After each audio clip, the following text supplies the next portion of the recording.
네, 안녕하세요. 2019년 구급 지방직 한국사 해설을 지금부터 시작하도록 하겠습니다. 일단 시험 문제에 대한 총평은 뭐 한 줄로 요약하겠습니다. 매우 쉬웠다. 아, 제가 보기에는 뭐 중학교, 고등학교 내신 문제 정도 수준밖에 안 된다라고 볼 수가 있습니다. 그러니까 그 약간 어휘가 좀 헷갈리는 부분이 있을 수 있는데요. 그것들도 답을 결정하는 데는 전혀 중요한 그런 부분이 아니었기 때문에 사실 전 과정을 한번 한국사를 마스터하고 그다음에 기출 문제들만 효율적으로 풀었다라고 한다면은 충분히 95점에서 100점 정도가 나오지 않았을까. 근데 정말 형편없는 수준의 난이도인데요. 이 난이도조차도 9급 국가직보다는 약간 높은 정도예요. 그러니 뭐 9급 국가직이 얼마나 쉽게 나왔다는 얘기가 되겠습니까? 자, 아무튼 간에 지금 이 시험 문제는 90점 이상을 맞지 않으면 전혀 안심할 수 없는 정도의 난이도다 이렇게 볼 수가 있습니다. 저로서는 사실 그 좀 힘이 빠지는 그런 시험 문제인데 좀 어처구니 없는 출제 난이도가 아니냐라고 하는 그런 생각이 들지 않을 수가 없습니다. 대부분 기출 베이스고요. 그리고 새롭게 그 아주 2015년서부터 2018년까지 구급 시험에서 실질적으로 지방직 그다음에 국가직 서울시를 막론하고 정말 엄청나게 나왔던 어떤 8종 교과서라든가 이런 부분은 전혀 반영이 안 된 걸로 보입니다. 아주 2019년에 트렌드가 되는 것 같아요. 예전 방식의 문제들만 다시 그냥 계속 우려먹는 그런 형태. 그래서 기출 문제만 보면 거의 90% 이상을 맞출 수 있는 그런 부분이라고 볼 수가 있습니다. 자, 총평은 이 정도에서 끝내고요. 바로 문제를 들어갑니다. 대개 제가 이제 대한국사의 문제풀이를 들어가면 20문제당 1시간 반에서 2시간 정도의 그런 수업 시간을 갖거든요. 정상적으로 한다라고 한다면은 사실은 지금 6시니까 8시 또 끊고 그다음에 이제 10시 이 정도까지 끊어야 되는데요. 지금은 난이도가 너무 쉽기 때문에 각 시험 문제당 몇 분이 안 걸릴 것 같습니다. 너무 쉬운 그런 부분이라서 그걸 또 질질 끌면서 강의하는 거는 온당치 않은 것 같아서 짤막짤막하게 그래서 이전에 20문제 정도를 푸는 정도 시간이면 아마 40문제를 다 풀지 않을까 싶은 생각을 해봅니다.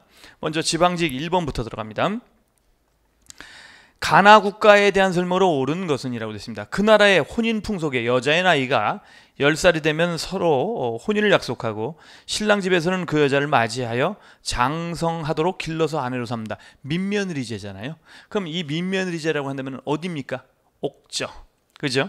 나 을력 정월에 하늘의 제사를 지내며 나라에서 대회를 열어 연일 마시고 먹고 노래하고 춤추는데 영고라고 한다 이거예요.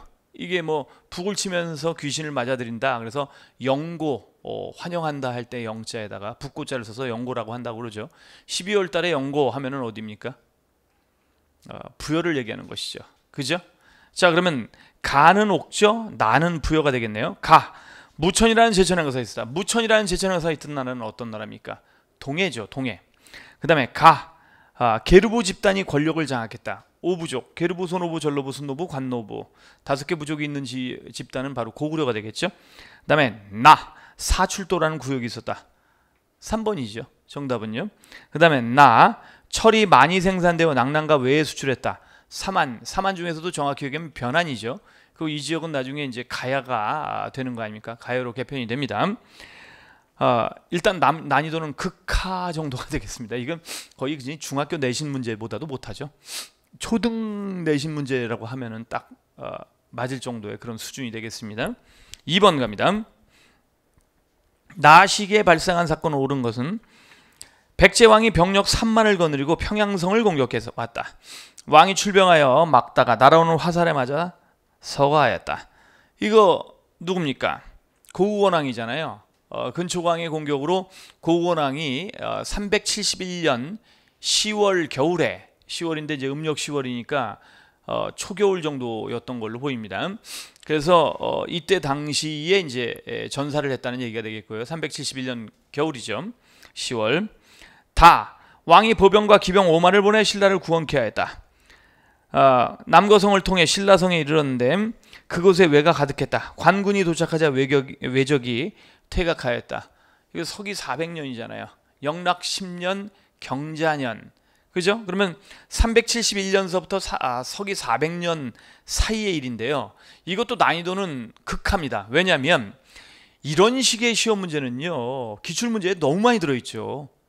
기출문제만 몇 번만 보셨다 하더라도 이 문제는 그냥 거저 먹을 수 있는 문제가 되겠습니다.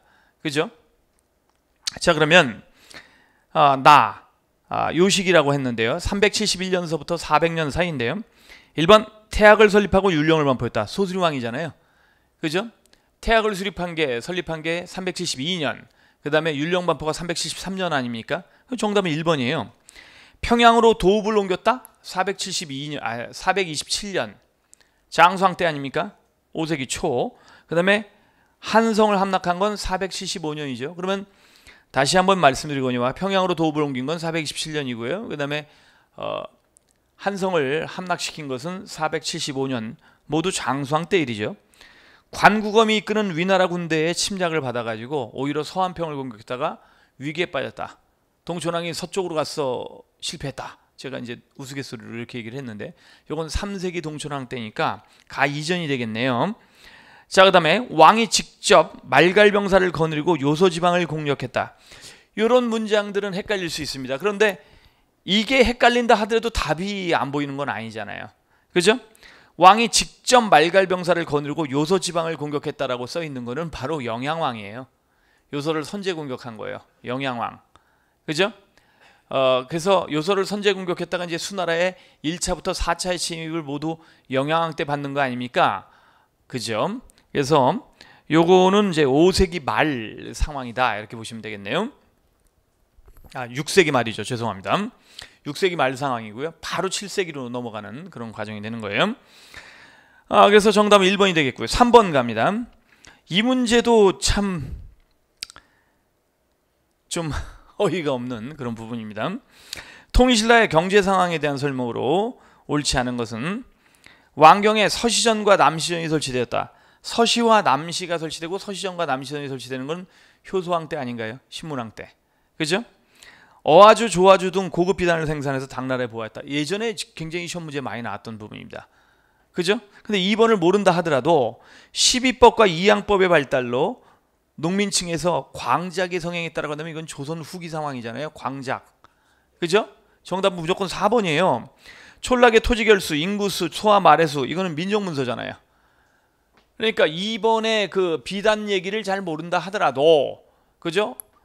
어아주, 조아주 등을 모른다 하더라도 4번이 확실하게 답이니까 이것도 역시 난이도는 극합니다. 그냥 하도 아니죠. 그죠?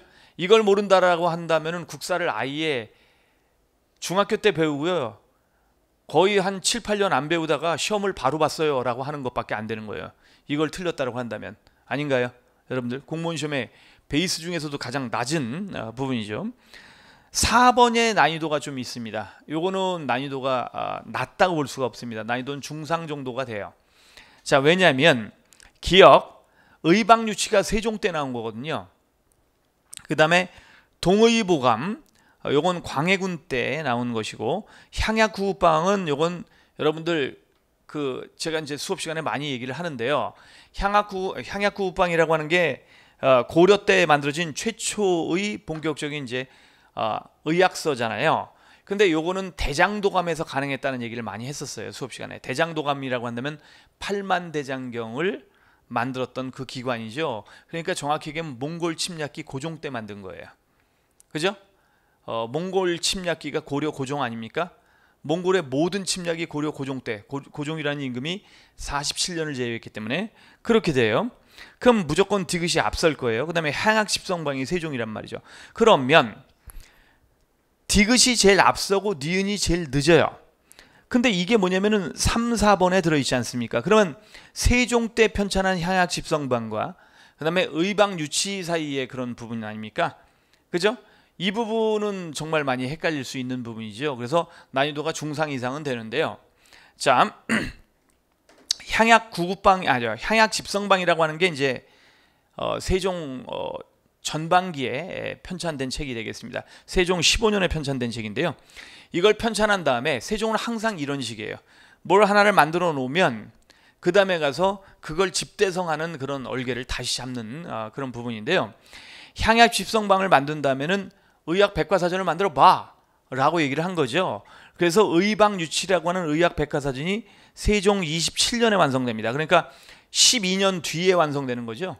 향약 집성방, 그 다음에 의방유치. 그러면 순서는 어떻게 됩니까? 디귿, 그 다음에 리을, 기역, 니은 순서가 되겠죠. 이거 그래서 난이도가 중상 이상은 된다라고 보는 거예요. 그죠? 왜냐면 자, 세종의 요 부분도 또 시험에 나올 수 있으니까 앞으로의 시험 문제를 대비하기 위해서 우리가 이제 이런 수업도 하고 하는 거 아니에요. 자, 여러분들 칠정산이 있잖아요. 칠정산이라고 하는 게 이제 7가지 천체의 움직임을 계산했다. 그래서 칠정산 아닙니까? 칠정산 4편을 편찬한다면은 그 다음에는 천문 관측과 시간 측정에 대한 모든 데이터를 모아서 종합 정보 체계의 책을 만들어라. 그래서 만드는 게 제가역상집이라는 책이 만들어지거든요. 근데 이 제가역상집은 자꾸만 얘기를 안 한단 말이에요. 근데 곧 제가 봤을 때는 언젠가는 나올 거라고 봅니다. 그러니까 요거하고 비슷하게 향약의 집대성의 개념의 집성방을 만들었다. 그래? 그러면 의학의 백과사전을 만들어 봐. 그래서 의방유치를 만들어낸 거란 말이죠. 그죠? 예? 자, 이런 식으로 가는 거예요. 뭐 요거 외에도 용비어천가를 만들었다. 이 용비어천가가 여러분들 쉽게 얘기하면은 조선의 건국을 찬양하는 노래잖아요. 근데 요걸 바탕으로 해서 야, 그러면은 이 용비어천가의 저기를 가사로 붙인 노래를 만들어 봐. 그래서 만들었던 게 바로 뭐가 있습니까? 여민낙이 있죠. 예? 여민낙, 취하평, 취풍형 이런 식으로 한단 말이죠. 그러니까 만드는 순서를 묻는다면 이거, 그 다음에 이렇게, 그 다음에 이거, 다음에 이렇게. 자, 의학서적을 만들었다? 그러면 집대성 해봐. 총정리해봐. 그래서 백과사전. 그 다음에 이것도 역시 백과사전적 성격이란 말이죠. 그러니까 쉽게 얘기하면 천문관측과 시간측정기구를 총정리한 건데 유독 우리는 칠정산을 언급할 뿐 실제 굉장히 중요하게 모든 천문관측과 그 다음에 시간측정에 대한 데이터를 모아가지고 이거를 집대성에서 만들었던 제가역상집은 잘 얘기를 안 한단 말이죠. 그죠? 그러니까 뭐 내친 김에 한 번 더 알아두는 것도 나쁘진 않을 겁니다. 그죠?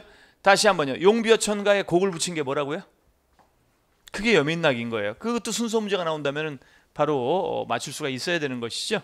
그러니까 이 문제는 좀 어려운 부분입니다. 자, 5번 갑니다. 삼국시대의 문화에 대한 설명으로 옳지 않은 것은 선덕여왕 때 첨성대를 만들었다. 이 선덕여왕이 여러분들 토목공사의 여왕이잖아요. 첨성대, 분황사와 분황사 모전석탑, 영묘사, 그리고 황룡사 구축목탑. 그죠? 맞네요.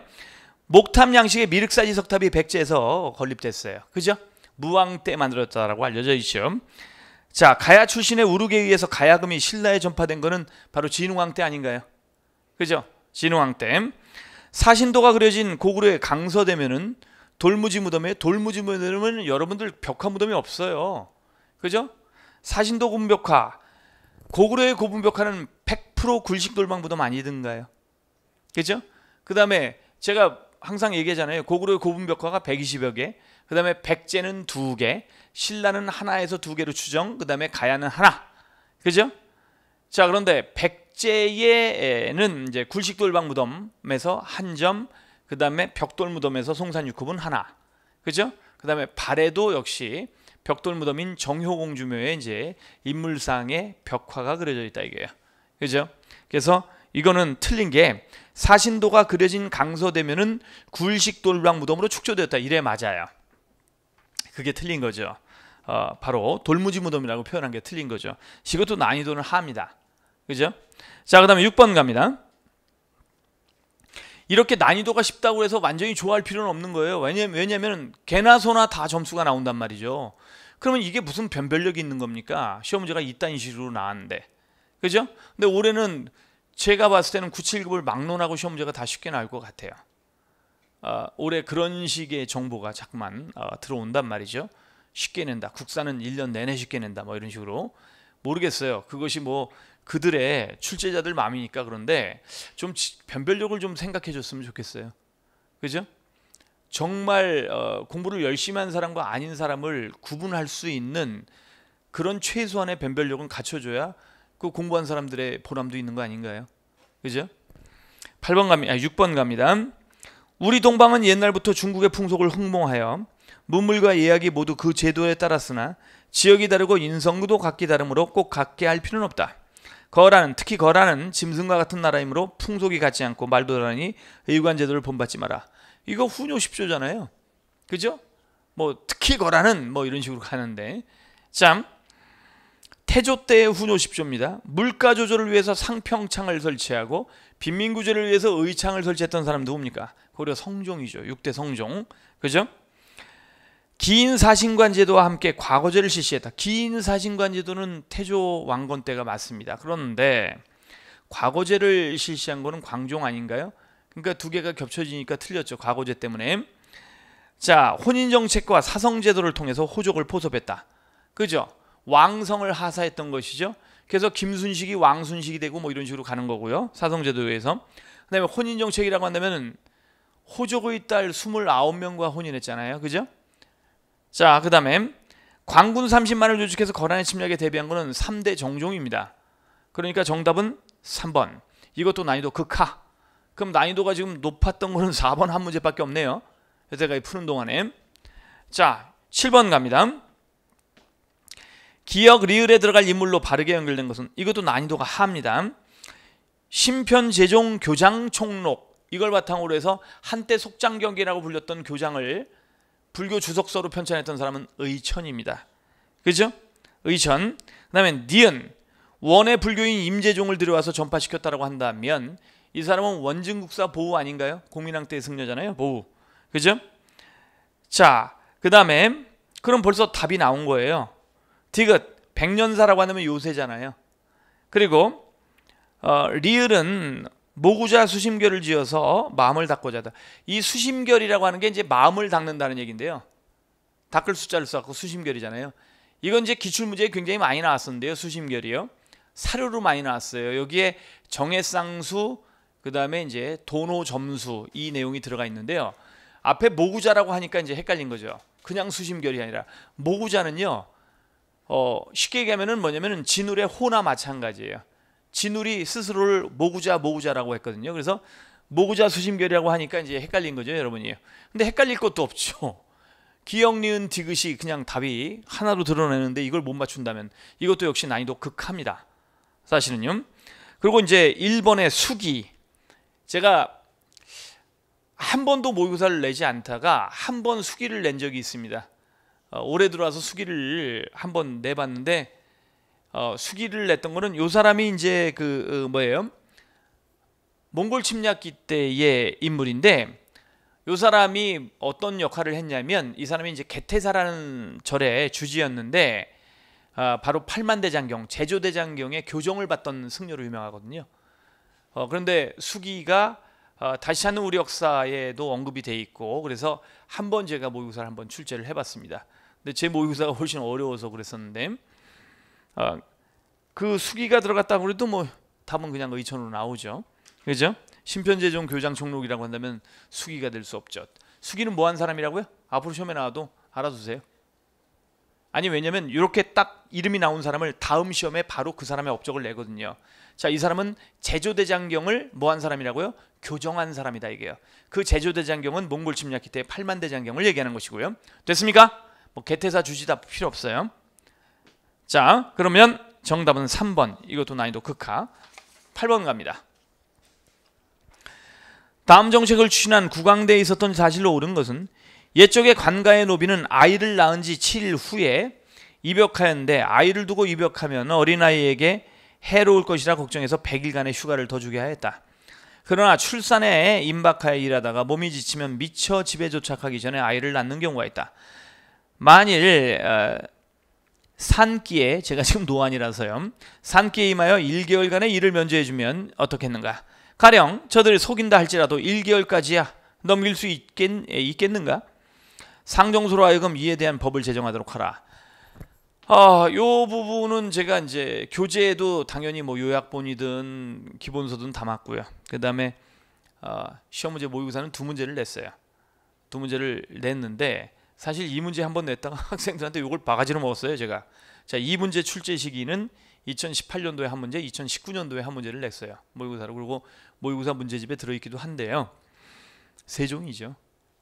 그죠? 관비의 출산 휴가 제 딴에는 굉장히 중요하다라고 이제 생각을 해서 모의고사를 냈었는데 그게 부메랑으로 시험 문제 쉽게 나오는데 이런 문제를 낼 줄은 몰랐다 이런 식으로 가는데 이 부분은 요즘에 그러니까 조선 시대의 국왕의 업적 중에서 백성들이라든가 또는 공노비들의 삶을 갖다가 이렇게 그러니까 일종의 요즘으로 말하면 이게 어떤 정책이 되겠습니까? 육아휴직 뭐 일종의 그런 정책이 되는 것이죠. 세종을 얘기하는 것이다라고 보시면 되겠습니다. 이 부분이 자세하게 교과서도 많이 써 있고 그래요. 자, 그러면 세종인데요. 사형의 판결에는 삼복법을 적용했다. 금부삼복법 제정이라고 하죠. 사형수에 대한 3심제는 고려 문종, 조선 세종, 그 다음에 조선 영조 세 사람이 있죠. 1번입니다. 답이요. 주자소를 설치해서 계미자는 태종, 그 다음에 갑인자는 세종 이렇게 가는 거 아닌가요? 계미자도 많이 나왔죠. 국방력 강화를 위해서 진관체제를 실시했다. 세조죠. 그죠? 도평사설 개편해서 의정부를 설치했던 거는 태종 이방원이 정종으로부터 왕위를 물려받는 과정에서 추진했던 그런 정책이 되겠죠. 그래서 정답은 1번이 되겠네요. 9번 갑니다. 이것도 뭐 난이도는 중 정도 이상 정도가 될 거예요. 중에서 중상 정도. 그러나 사실은 새삼스러운 건 아닙니다. 9번 문제가요. 8번 문제가요. 9번 갑니다. 밑줄 친 그에 대한 설명으로 옳은 것은 그는 중국 유학을 마치고 귀국한 다음 국왕에게 황룡사 구충탑을 세우고 건의했다. 자장이네요. 그는 자장법사. 그죠? 통도사를 만들었고. 자, 1번 화랑이 지켜야 할 세소 5개를 지었다라고 한다면 누굽니까? 원광이죠. 근데 항상 호국불교의 아이콘을 설명할 때 세 사람을 설명하지 않나요? 삼국시대. 자, 일단 진흥왕 때는 고구려에서 망명한 해량. 그죠? 자, 이 부분은 이제 군통, 주통을 만들었고 그다음에 팔관회, 그다음에 백제강해를 개최했다 이거고요. 두 번째가 누굽니까? 진평왕 때의 원광이죠. 세소오개하고 걸사표. 그다음에 세 번째가 자장. 근데 이 자장에 대해서는 일단은 황룡사 구충목탑. 그죠? 그다음에 통도사를 세우고 계율종을 만들었다. 그다음에 이제 오대산 신앙이라고 그래서 왕직불 사상에 입각해서 자장보살하고 부처들이 사는 오대산이 우리나라에도 있다라고 하는 오대상 신앙을 전파했다. 이걸로 이제 설명한 바가 있습니다. 자, 그러면 대국통으로 있으면서 계율을 지키는 일에 힘을 보탰다. 계율종이잖아요. 이게 백제 겸익도 계율종 또는 율종이라고 하고 그다음에 신라 자장하면은 계율종 아닌가요? 당연한 얘기 아닙니까? 황룡사 주지로 있으면서 대국통이 됐고 그다음에 이제 통도사를 창건하게 된단 말이죠. 2번이 정답입니다. 근데 요거는 기출문제에도 능이 나와 있는 부분이기 때문에요. 바로 보시면 바로 응용이 되는 거예요. 기출 베이스의 문제라고 보시면 되겠네요. 통일 이후 사회 갈등을 통합으로 이끄는 화엄사상을 강조했다. 화엄사상을 강조했다라고 한다면 의상, 그 다음에 원효도 맞습니다. 원효도 화엄사상을 강조한 건 맞으니까요. 일심사상을 주창해서 불교 교리의 대립을 극복하고자 하였다. 이건 확실하게 원효죠. 그죠? 3번이 의상이 우선이고 그 다음에 원효도 여기에 들어맞는다라고 했을 때 4번은 그냥 원효 한 사람이죠. 그죠? 자, 그래서 정답은 2번. 10번 갑니다. 다음 자료에 나타난 상황과 관련 있는 사건은 경성에는 종묘사직, 궁궐과 나머지 관청들이 또한 하나도 남아있는 게 없으며 사대부의 직과 민가들도 종로 이북은 모두 불탔고 이남만 다소 남은 것이 있으며 백골이 수비키 쌓여서 비록 치우고자 해도 다 치울 수가 없다. 경성의 수많은 백성들이 도륙을 당했고 남은 이들도 겨우 목숨만 붙어있다. 굶어 죽은 시체가 길에 가득하고 진제장에 나아가 얻어먹는 자가 수천 명이며 매일 죽는 자가 6, 70명 이상이다 이게요. 그러면 서울이 함락당했다는 얘기인데요. 조선시대라는 걸 알 수가 있어요. 우계 성원이니까요. 우계집이죠. 그런데 이게 지금 서울이 함락당했다라고 한다면 뭐와 뭐가 있습니까? 임진왜란과 병자호란이 있습니다. 그죠? 자, 그런데 중요한 부분을 얘기하죠. 우계성원이라고요. 율곡이하고 가장 친했던 친구 사이잖아요. 그죠? 율곡이는 임진왜란 이전에 사망했고, 그럼 우계성원은 어떤 전쟁을 겪었을까요? 당연히 여러분들 임진왜란이죠. 이건 너무 쉬운 부분이에요, 여러분들. 예? 왜냐하면 나중에 노론의 학문의 뿌리가 율곡이가 되고, 그 다음에 소론의 학문의 뿌리가 율곡의 친구였던 우계성원이 되는 거잖아요. 그죠? 그래서 글쎄요, 저로서는 여러분들은 이게 뭐가 쉬워라고 얘기할지 모르지만 저는 항상 수업 시간에 우계성원과 율곡이의 얘기를 너무 많이 했기 때문에 저는 너무 기본적인 문제라고 봅니다. 우계성원과 율곡이는 친구 사이였는데 말이죠. 맨날 이런 식으로 가면서 항상 하는 말이 그거였기 때문에, 그래서 일단은 그가 겪었던 전쟁은 임진왜란이라는 걸 알 수가 있어요. 그죠? 그러면 정답은 2번인 겁니다. 나머지 부분은 얘기할 필요가 없죠. 삼포해란이라든가 이괄해난, 도 이제 한양을 빼앗기긴 했지만 이런 식의 그런 부분이 모두 불타고 뭐 하는, 그리고 백성들이 도륙당하고 이런 건 아니잖아요. 자, 2번이 정답이고요. 이건 난이도 중정도가 되네요. 11번 갑니다. 밑줄 친 그에 대한 설명으로 옳지 않은 것은 그와 남원이 임금을 배웠고 요동을 공격하기를 요청했고 그리하여 급하게 진도를 익히겠다. 이보다 먼저 좌정승 조준이 휴가를 받아 집에 있을 때 그와 남원이 조준을 방문하여 요동을 공격하는 일은 지금 이미 결정되었으니 공은 다시 말하지 마십시오 라고 말하였다. 그는 정도전이죠. 정도전의 요동수복운동, 요동수복운동을 벌이다가 이방원에게 피살당한 거 아니에요? 그죠? 그래서 이것을 뭐라고 합니까? 1398년 무슨 정사라고 하죠? 무인정사라고 하잖아요. 제1차 왕자의 난 무인년의 사직을 바로잡았다. 그래서 무인정사라고 하는데 그때 피살당하는 것이죠. 자, 이 문제도 역시 난이도 극합니다. 정도전 1번 봐요. 만권당에서 원학자들과 교류했다. 만권당은 여러분 충선왕이 만든 거예요. 그리고 만권당이 나오면 딱 한 사람이잖아요. 이재현. 여러분이 알아야 될 사람은요. 그죠? 공유랑 초반기까지의 사람이죠. 자, 그 다음에 맹자의 역성혁명론을 조선 건국에 적용했다. 그죠? 그래서 조선을 건국하는 데 역할을 했잖아요. 한양도성의 성문과 궁궐들의 이름을 지었다. 그래서 여러분들 경복궁이 중건될 때 정도전도 사면복권 되는 거 아닙니까? 그죠? 그 다음에 경제문감, 요거는 조선 경국전 이후에 조선 경국전의 치전 파트를 다시 꺼내서 자세하게 상술한 것이죠. 경제문감. 그래서 따라서 정답은 1번입니다. 자, 그러면 갑니다. 12번. 조약의 가나 사이의 시기에 경제 상황으로 오른 것은 가. 조선국 항구에서 머무는 일본은 쌀과 작곡을 수출 수입할 수 있다. 곡물의 무제한 유출 허용을 얘기하고 있는 거예요.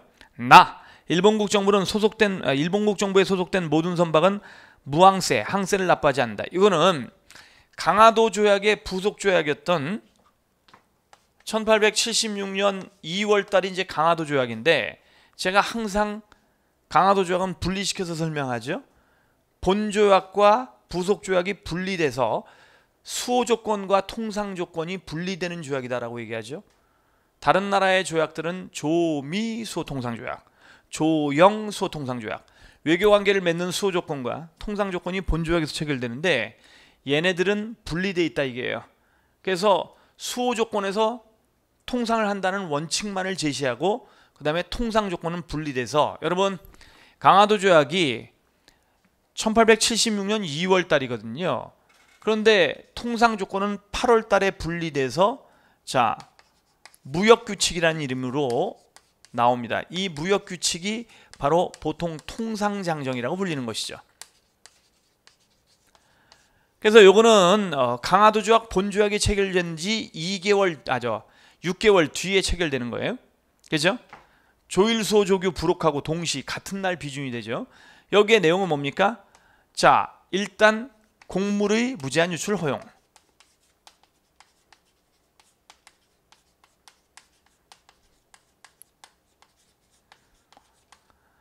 그 다음에 무관세, 수입, 수출 상품에 대해서 모두 무관세, 관세라는 게 이제 국경을 넘나들 때 붙는 세금이니까, 그죠? 나가는 물건이든 들어오는 물건이든 세금을 붙일 수 없다라는 얘기죠. 그 다음에 일본 선박에 대해서, 일본 정부가 인정한 선박에 대해서는 무항세다 이게요. 자, 그런데 이것은 83년 죄송합니다. 7월 달에 개정통상장정으로 바뀐단 말이죠.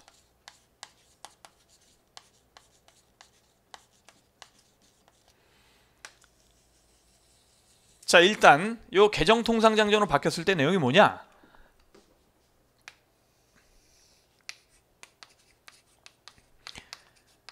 흉년시 1개월 전에 통보하면 자, 곡물 유출을 제한할 수 있다. 그래서 이것이 이제 방공령을 내릴 수 있는 근거가 된단 말이죠.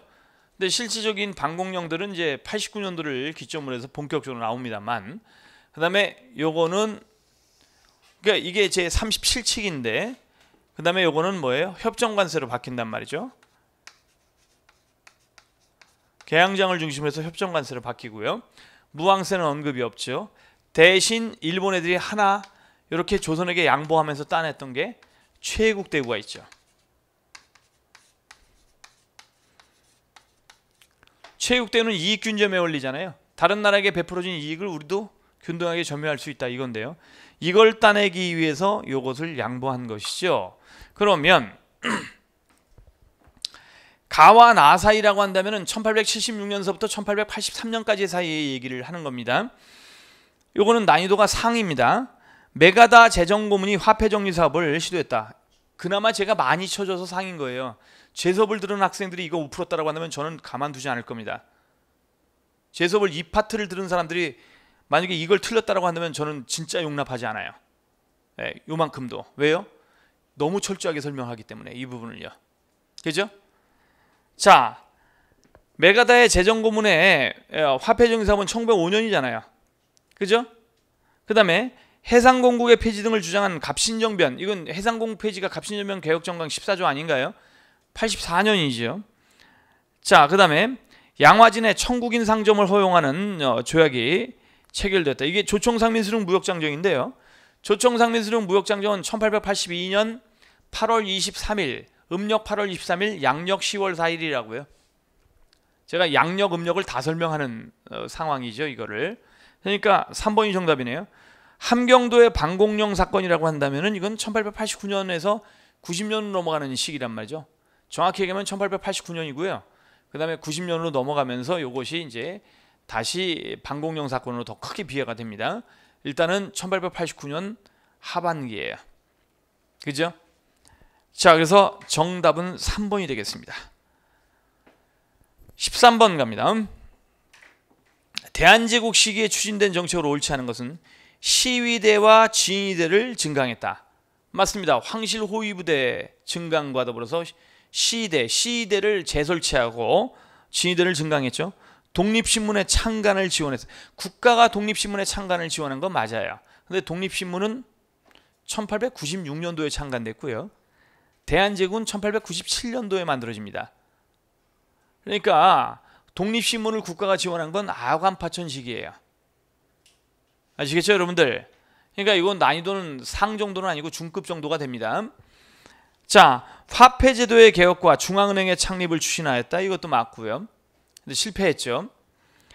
1901년에도 근본위 화폐제도의 실시가 실패했고, 자, 선생님, 중앙은행의 창립은요? 저 보세요, 여러분들.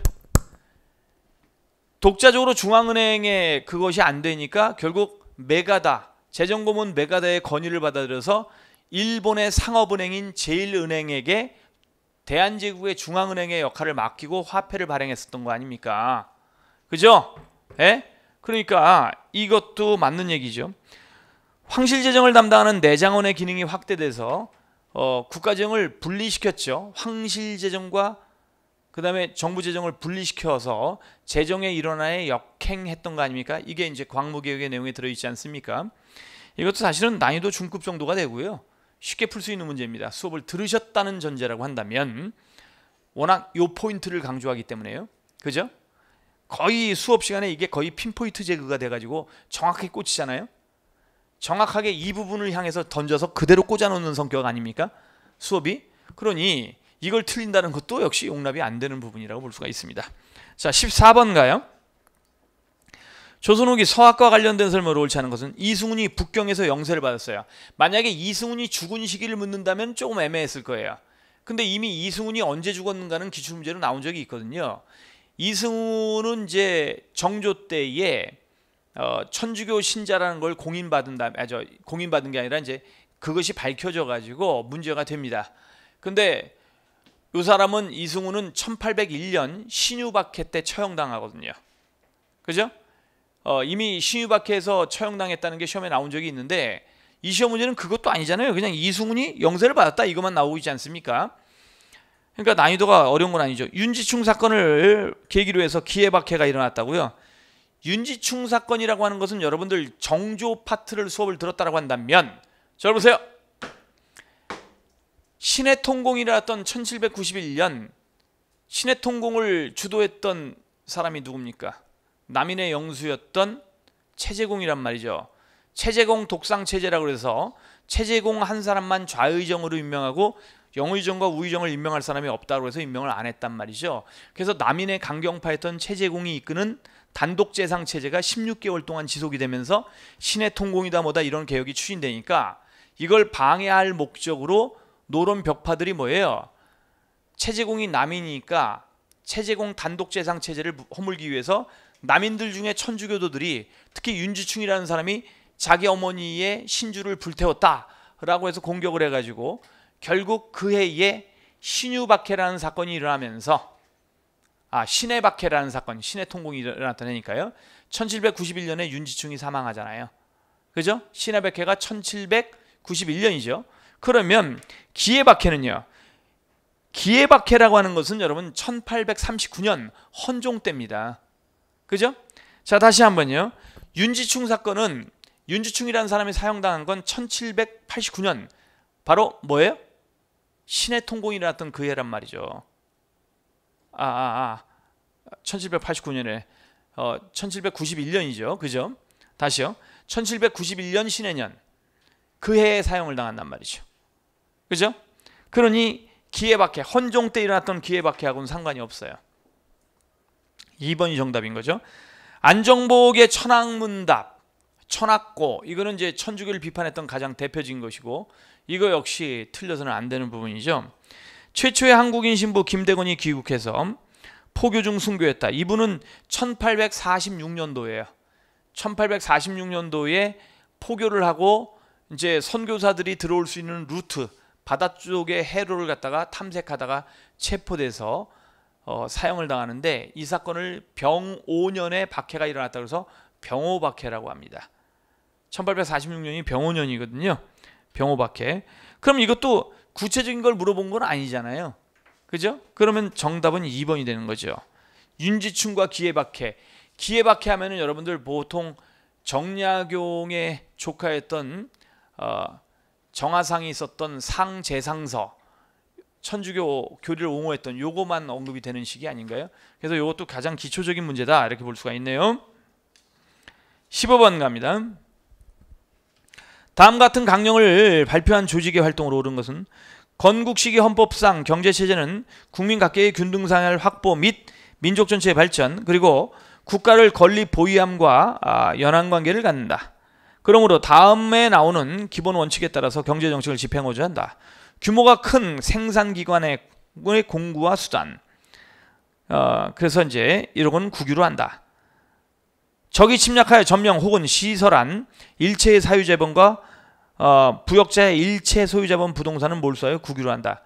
이거 1941년 말에 발표됐던 임시정부의 건국강령 아닌가요? 여러분들? 자, 토지 국유화, 그 다음에 대생산기관, 대기업의 국유화가 임시정부의 건국강령 안에 들어가 있는 것이다. 그죠? 근데 이런 대목들은 중국에서 활동한 모든 독립운동단체의 공통점 중에 하나다. 그런데 임시정부가 귀국한다면은 이게 쉽지 않다는 걸 알고 이러한 강령들을 뒤로 밀어놨다라고 얘기를 하면서 이 대목이 나오면은 건국 강령이 굉장히 중요하게 언급이 되는 것이다. 그리고 수업 시간에 이걸 1000만 번쯤은 얘기했습니다. 그죠? 이거 조심해야 된다고요. 이게 시험에 나오면은 뒤통수 그냥 맞을 수 있다. 그 기억하십니까? 예? 어마무지하게 자세하게 설명했었는데, 그죠? 이승만을 대통령, 이시영을 이거는 정부 수립이잖아요. 1948년 정부 수립이라서 임시정부하고는 관계가 없죠. 그죠? 자유참변을 겪고 러시아 적군의 무장 해제를 당한 거는 자유참변이 이제 여러분들 1921년 아닌가요? 그죠? 이건 대한독립군단과 관련이 있는 거죠. 좌우합작위원회를 구성하고 좌우합작 7원칙을 발표했다. 여운형, 김규식 뭐 이런 식으로 나와야 되는 거 아닙니까? 1946년이죠. 그죠? 미군 전략정보국 OSS, 이 OSS는 나중에 2차 세계대전이 끝난다면 CIA로 개편됩니다. 자, CIA 지원, 그러니까 OSS의 지원 아래 국내 진공작전을 준비했다. 자, 이게 임시정부니까 당합은 4번이 되는 것이죠. 그죠? 자, 그 다음에 16번 갑니다. 다음 선언문의 강령에 따라서 활동한 단체. 민중은 우리 혁명의 대본영이다. 폭력은 우리 혁명의 유일한 무기다. 이거는 해마다 두세 문제씩 나오는 1923년의 조선혁명선언입니다. 그죠? 신채호예요. 자, 임시정부 활동에 활기를 불어넣고자 결성하였다. 이건 뭐 31년쯤에 결성됐던 한인의 국단이겠죠. 이건 의열단의 강령인 거니까요. 1923년도에 발표된 조선혁명선언은 의열단의 강령이다. 청산리 지역에서 일본과 접전을 벌여 대승을 거뒀다. 말도 안 되는 얘기고요. 자, 의열단은 한국독립당, 조선혁명당, 대한독립당, 그죠? 그 다음에 신한독립당과 더불어서 민족혁명당을 1935년에 결성하죠. 그죠? 3번이 답이네요. 원산에서 일본이 한국인 노동자를 구타한 사건을 계기로 해서 총파업을 일으켰다. 이거 원산 대파업이잖아요. 1929년. 따라서 정답은 3번입니다. 15, 그 다음에 16. 15번 정도가 난이도가 이제 약간 높은 정도. 그죠? 중상 정도밖에 안 돼요, 사실은요. 예? 그거 배우셨어야 돼요. 이건 워낙 기본기예요. 그래서 중상 정도, 그래도 좀 어렵다고 본다면 중상. 그 다음에 16번 정도라고 한다면 난이도 중급 이하, 중하 정도가 되겠네요. 자, 17번 갑니다. 기역, 니은에 대한 설명으로 옳은 것은 신고산이 우르르 하뭉차 가는 소리에 지원병 보내는 어머니 가슴만 쥐어뜯고요. 이게 신고산 타령 아닙니까? 수업 시간에 제가 뭐라고 얘기합니까? 신고산 타령을 언급하면서 신고산은 원산역 다음 역사다. 근데 원산역 다음 역인 신고산역에서 굉장히 많은 수탈의 장면이 연출되기 때문에 신고산 타령이라는 노래가 만들어졌다. 이렇게 얘기를 했었습니다. 그죠? 예? 일제강점기 말에. 자, 기역. 지원병이라고 한다면 1938년 육군 특별지원병제, 1943년 해군 특별지원병제, 그 다음에 1943년 말에 추진돼 갖고 1944년 1월 달에 추진되는 학도지원병제가 있죠. 여기 지원병제는 3개 아닙니까? 학생들도 모집 대상이었다. 이거는 1943년 하반기에 만들었던 학도지원병제죠. 1번이 답이네요. 기억. 처음에는 징병제는 1944년이에요. 1944년 4월 달에 추진되는 겁니다. 틀렸고요. 니은. 국민징용령이라고요. 정신대. 여러분들 여자 정신대 근무령은 1944년도에 나와요. 그죠? 그리고 국민징용령이라고 하면 39년인데 이거는 징용령과는 관계가 없죠. 자, 그 다음에 니은. 물자 공출 장려를 목표로, 이건 공출제가 본격적으로 확산되는 건 1940년서부터예요. 그래서 정답은 1번이 되겠습니다. 이것도 난이도 중정도밖에 안 됩니다. 18번 갑니다. 밑줄친 이때 제위한 국왕대에 있었던 사실로 옳은 것은 이때 거둬들인 돈을 스스로 내는 돈이라고 해서 원납전이라고 불렀다. 원납전, 원망에서 바친 돈이라고 했다. 몇천야록이죠? 그럼 이게 원납전은 경복궁 중건 때 필요한 돈을 모금하기 위해서 거뒀던 거 아닙니까? 그죠? 1번 세한도가 제작되었다. 세한도, 추사 김정희가 이제 세한도, 그죠? 추사 김정희가 그린 게 세한도인데요. 추사 김정희는 여러분들 철종 때 사망하는 인물이에요. 그래서 고종 때는 살아있지도 않아요. 경복궁 중건 때는. 그죠? 이 세안도는 또 이제 만들어진 시기 자체가 철종 때도 아니고 헌종 때예요. 만들어진 시점이. 그래서 따라서 고종 때의 경복궁 중건하고는 관계가 없죠. 삼정 이정청은 1862년 진주물난 직후에 만들어지지 않습니까? 철종 말년이죠. 철종 제위 끄트머리. 철종은 1863년에 죽었으니까요. 그러니까 2번도 철종 때니까 아니고요. 상군부가 부활되고 삼수병이 강화되었다. 이게 정답이죠. 그죠? 비변사의 권한은 약화시켰다가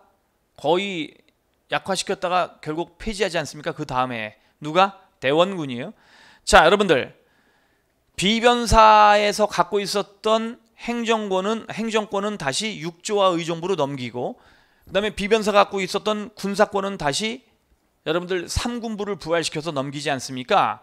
그러면서 호포제를 시행해가지고 호포제를 바탕으로 해서 국방력을 강화할 수 있는 세금을 많이 거둘 수 있게 된 흥선대원군은 전통적인 삼수병제를 강화하려고 시도한단 말이죠. 이 삼수병제는 원래 훈련도감에서 언급됐던 거 아닙니까? 예?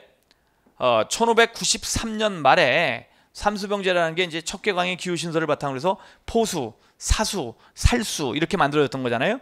그러니까 비변사에서 군사권을 떼내가지고 상군부를 부활시키면서 그때 마침 뭘 같이 시행한다고요? 호포제를 시행하면서 많이 세금을 거둘 수 있게 되니까 이걸 바탕으로 최정예 병력, 근데 이게 전통적인 군사력에 있어서의 최정예 병력으로 삼수병제를 강화하려고 시도를 했다고요. 다만 이때 당시에 삼수병제는 사수가 없어요. 활 쏘는 사람은요. 그런데도 그냥 과거의 전통처럼 삼수병 얘기했던 거죠. 그죠? 그래서 사수가 없고 이제 총포병들을 강화해서 삼수병제를 강화하려고 한 거죠. 그러니까 전통적인 군사제도 중심의 무기만 신식 무기를 화포라든가 이런 걸 장착해서 삼수병제를 강화하려고 시도했던 게 대원군이다 이렇게 보시면 되겠네요. 그죠? 자, 통상적으로 여기까지는 설명을 안 하는 분이긴 한데요. 자, 그래서 이것도 난이도가 요건 상입니다. 왜냐면 삼수병제가 붙어버리면 훈련도감 이렇게 가갖고 이걸 틀리게 할 사람이 있기 때문에, 그죠? 요건 난이도가 상 정도가 되겠네요. 다른 게 이제 가릴 것이 있었음에도 불구하고 헷갈릴 수 있거든요. 그죠? 자, 19번 갑니다. 다음 법령과 관련한 설명으로 옳은 것은 정부는 다음에 의하여 농지를 취득한다. 다음의 농지는 정부에 귀속한다. 법령 및 조약에 의해 몰수 또는 국유화된 토지, 소유권의 명의가 분명치 않은 토지. 와우, 요거는 여러분들 1949년도에 발의되고 1950년 1월부터 추진됐던 뭡니까? 농지개혁법이잖아요. 이승만 정권에. 그리고 이제 6.25 전쟁 때문에 중단됐다가 57년도에 완결되죠. 자, 농지 이외에 임야도 포함되었다고요? 임야 제외, 3정보 이하죠. 임야가 포함된 건 북한의 농지개혁이에요. 그죠? 이거 언제나 더불어서 같이 설명하는 것이라서 틀리면 안 되는 겁니다. 신한공사가 보유하던 토지를 분배했다. 신한공사는 미군정이 만든 거예요. 일본 애들이 남겨놓고 간 토지들을, 농지들을 관리하기 위해서 만든 게 신한공사고요. 그 다음에 이 신한공사가 보유하던 토지를 분배하기 위해서 만든 기구가, 미군정이 만든 게 중앙토지행정처예요.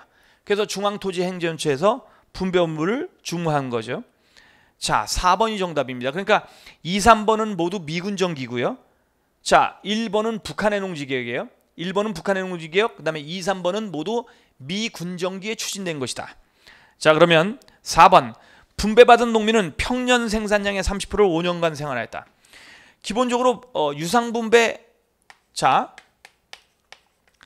유상매입, 유상분배 원칙이란 말이에요. 근데 이 유상매입, 유상분배 원칙이 뭐냐면은 주요 생산물의 150%를 땅의 가격으로 매긴 다음에 요거를 5년 동안 분할을 상하겠다. 5년 분할. 그래서 사들일 때도 당신 저 생산물의 150%, 1년 반치의 생산량을 땅 가격으로 매긴 다음에 5년 동안 나눠 갚을게. 그 유가증권 줬고, 그 다음에 팔 때도 똑같은 방식으로 팔았단 말이죠. 근데 여러분들 이게 그러면 5년 분할인데 생산물의 150%가 땅 가격이라고 한다면 봐봐요. 해마다는 몇 프로씩인 거예요, 이걸 5로 나눠봐요. 그럼 30%잖아요. 그럼 4번이 답이잖아요. 아닌가요? 여기는 평년이라고 했잖아요. 그럼 매년이라는 얘기 아닙니까? 그럼 봐봐요. 이걸 생산물의 150%를 5년 동안 분할해서 지급한다라는 얘기는 매마다는 30%씩이라는 얘기잖아요. 이게 3, 5, 15. 수학 계산이 안 됩니까? 여러분들? 자, 어쨌든 이건 난이도가 중상 정도는 돼 보입니다. 왜냐면 또 헷갈렸을 테니까요. 짧은 시간에 문제를 풀기 위해서 하다 보면 그렇죠. 마지막 문제입니다. 다음은 1960년대 어느 일간지에 실린 사설이다. 밑줄친 파병. 자, 60년대 파병이라고 한다면 뭐 베트남 파병이잖아요. 뭐 읽지 않아도 됩니다. 1965년서부터 73년까지 베트남 파병이 있었죠. 그죠? 기억, 발췌견환 통과에 영향을 줬다. 발췌견환은 1952년도 아닌가요? 예, 이걸 부산 정치파동이라고 하죠. 부산 피난정부 시절이고 6.25 전쟁 중이니까. 기억 아니네요. 자, 그 다음에 니은, 브라운 각서라고 한다면 이거는 여러분들 베트남 파병의 대가로 우리가 경제적 이익을 보게 된 각서인데 1966년도에 제시되었죠. 미국에 의해서. 그래서 이건 니은은 무조건 맞네요. 그죠? 그럼 니은이 들어가는 게 딱 들어가면 3번밖에 없네요. 이게. 그죠? 1960년대 경제개발계획 추진에 기여했고요. 한미 상호 방위 원조 협정이라고요. 이건 1950년 1월 달입니다. 조심하셔야 돼요. 한미 상호 방위 조약은 여러분 우리가 유일하게 방위 조약을 체결한 나라가 미국밖에 없어요. 한미 상호 방위 조약은 1953년 6.25 전쟁 이후입니다. 근데 여기에는 지금 그게 그렇게 써 있는 게 아니라 원조라는 말이 들어갔잖아요. 원조는 1949년도에 미군이 철수한 다음에 너네들이 스스로 지키게끔 우리가 원조를 할게 라고 해서 맺은 겁니다. 우리를 안심시키기 위해서. 미군 철수 이후에 맺은 게 한미 상호 방위 원조 협정인데요. 원조에다 동그라미 쳐놓으세요. 방위 협정이 아니라 원조란 말이 들어갔잖아요. 그러니까 요거는 53년이 아니라 50년 1월 달이 되는 거예요. 미군 철수 직후. 아시겠죠? 예? 자, 그래서 요거는 맞지가 않다. 그래서 정답은 니은 디귿이다. 자, 여기까지 설명을 했습니다. 조금 있다가 다시 만나 뵙도록 하겠습니다.